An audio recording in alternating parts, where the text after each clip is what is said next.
Une des 4 mitzvot de Purim, c'est le mishté, comme c'est écrit dans Megillah, de faire un festin ce jour-là. La mitzvah, c'est le faire le jour, pas la nuit. La nuit, le soir, on fait un repas plus important parce que c'est un jour de fête. D'ailleurs, c'est un vrai jour de fête, on s'habille avec des habits de Shabbat, des habits de fête, mais la mitzvah du festin, c'est durant la journée.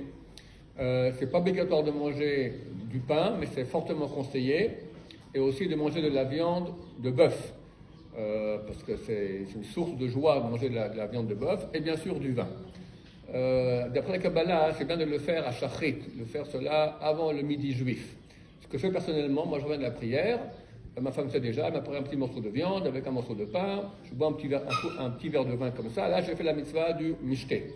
Et un avantage à cela, c'est qu'après, quand on fait la grande fête avec toute la famille, les amis, etc., alors on se saoule, et à ce moment, très souvent, à cause de cela, on perd Birkat Hamazon ou des choses de ce genre-là. Donc au moins, tu fais la mitzvah le matin avec du pain, et après l'après-midi, il n'y a pas besoin de refaire un deuxième repas. Tu peux faire le repas sans manger du pain et pas rentrer dans le problème de faire Birkat Hamazon.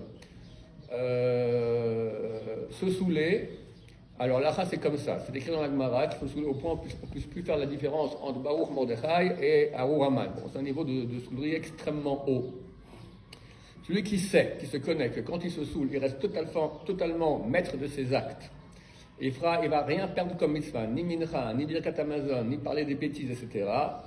Alors, il peut se saouler. Celui qui a un doute, quand il va se saouler, il va un peu dévier, alors il boit un peu, terminé. Le Réma, il écrit, c'est marqué comment tu fais pour ne plus faire différence entre Baruch Mordechai et Arur Haman. Tu bois, tu vas dormir. Quand tu dors, tu fais plus la différence entre les deux. Baruch Adonai, l'Olam, Amen, Amen. On peut faire Birkat Hamazon après avoir bu un verre vide de vin? On en parlera demain exactement.